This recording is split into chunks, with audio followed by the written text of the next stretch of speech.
여러분 안녕하세요. 저희 독학사 2단계 원가관리회계를 같이 공부하게 될 신미숙 교수입니다. 일단 여러분께서 회계 원리를 아마 공부하고 오셨을 수도 있고요.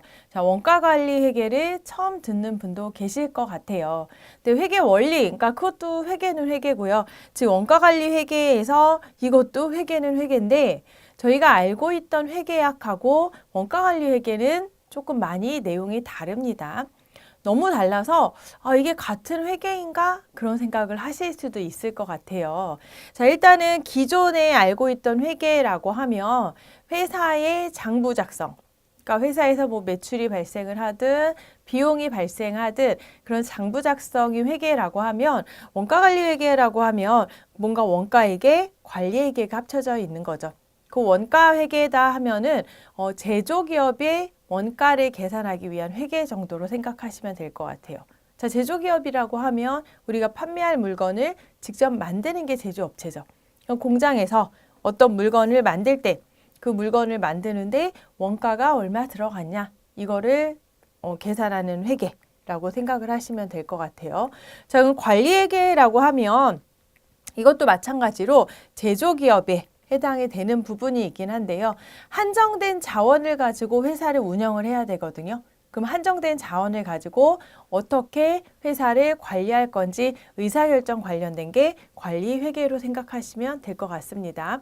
과거에는요, 뭐 원가회계 따로 관리회계 따로 이렇게 배웠었어요.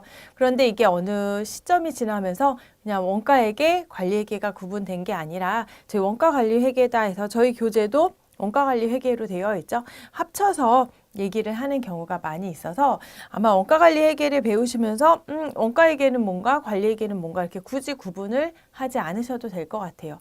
그냥 쉽게 생각해서 제조기업의 원가를 계산을 하고 제조기업이 뭔가 관리를 해나가는데 필요한 회계들이 원가관리회계구나 정도만 정리하시면 될 것 같습니다.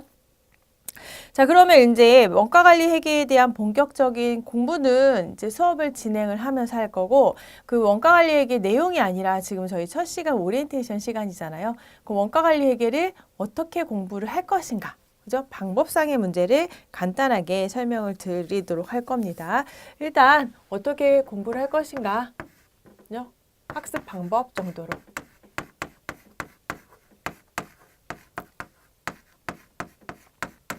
자, 첫 번째, 뭐 어떤 선생님이나 이런 말씀을 드릴 거예요. 복습하기.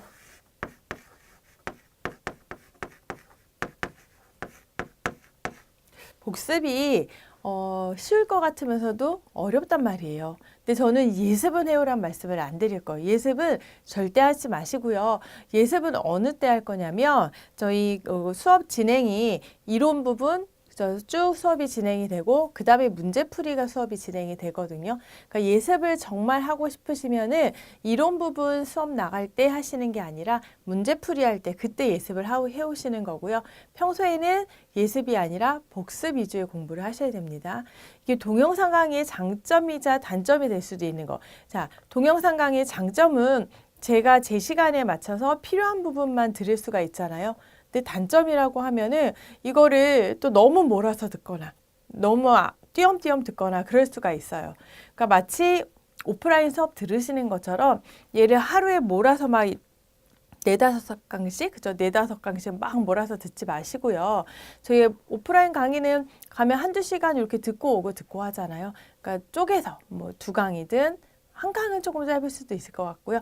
두 강을 듣고 그 다음에 복습을 하고 그 다음에 또 두 강을 듣고 복습하고 이런 형식으로 진행을 하셔야 될 것 같습니다. 그 다음에 이제 문제풀이 부분이 있는데 계산 문제들이 있어요. 문제풀이를 할 때 계산 문제는 반드시 계산기를 두들겨서 손으로 하셔야 돼요. 뭐 이거 손으로 풀기.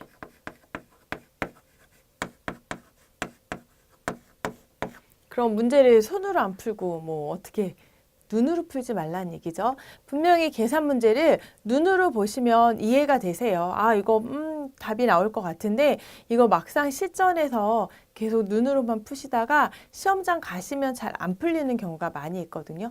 그러니까 뭐 수학도 수학 같이 생각하시면 될 것 같아요. 그렇다고 뭐 원가관리회계에서 수학처럼 그런 복잡한 게 나오는 게 아니라 저희가 할 거는 뭐 더하기, 빼기, 곱하기 정도, 나누기까지 그것까지 할 건데 계산기로 문제를 푸셔야 하니까 일단 수업 혹시 계산기가 준비가 안 되신 분들은 계산기를 마련을 하셔야 될 것 같아요.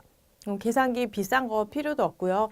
웬만하면 조금 큰 거, 사이즈 큰 걸로 해서 하나로 손을 익혀놔야지 나중에 시험장 가셔도 그 계산기가 익숙해지는 부분이 있어요. 그러니까 계산기 없으신 분들 수업 듣기 전에 계산기를 먼저 마련을 하셔서 문제 풀이할 때는 반드시 손으로 다 풀어 가시면서 그렇게 문제 풀이를 하셔야 될 것 같아요. 자, 그 다음에 세 번째, 원가관리에게는 다독을 하셔야 돼요. 그럼 다독의 반대가 정독이죠. 분명히 1회독 했을 때 이해가 안 되실 수 있거든요. 그러니까 이거를 한 번 들어서 100% 이해를 하겠다라는 마음가짐으로 공부를 하시면 안 되고요. 자, 1회독 했을 때 이해가 안 되는 부분을 일단 넘어가세요. 넘어가시고 그게 분명히 2회독 했을 땐 이해가 되거든요. 저희 기본서 이거 뭐 다른 과목도 있기는 하지만 책 한 번 읽고 시험장 가실 거 아니잖아요. 분명히 적어도 제 기준에 한 10번을 읽으셔야 될 것 같은데 그 10번을 읽으실 때 처음부터 이해하려고 하지 말고 처음에 조금 이해가 되는 게 있고 안 되는 게 있을 거예요. 되는 게 있고 안 되는 거 있을 때 안 되는 거는 과감하게 포기하고 아, 이건 뭐 두 번째 때 이해가 되겠지. 그런 마음가짐으로 다독의 형식으로 공부를 하셔야 될 것 같습니다. 특히나 회계학은 다독의 형식으로 공부를 하셔야 돼요. 자, 그 다음에 뭐 네 번째,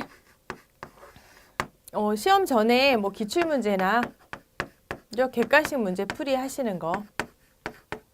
그런데 뭐 문제풀이는 제 생각에는 문제풀이가 안 돼서 시험에 떨어지실 리는 없을 거예요. 그러니까 문제풀이가 내가 많이 못해가지고 시험에 떨어진다 그럴 일은 없을 것 같고요.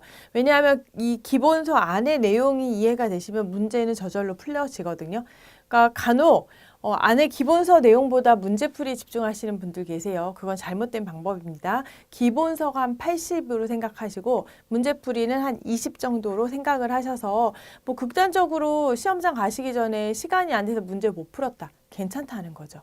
그 대신 교재 안에 있는 내용을 이해를 하시고 교재 안에 있는 예제들을 손으로 잘 푸신 분들은 시험장 가셔서 객관식 문제 잘 푸실 수가 있어요. 그러니까 가능하면 문제풀이, 뭐 객관식 기출문제, 그죠? 이런 기출문제들은 시험 막바지에는 당연히 푸셔야죠.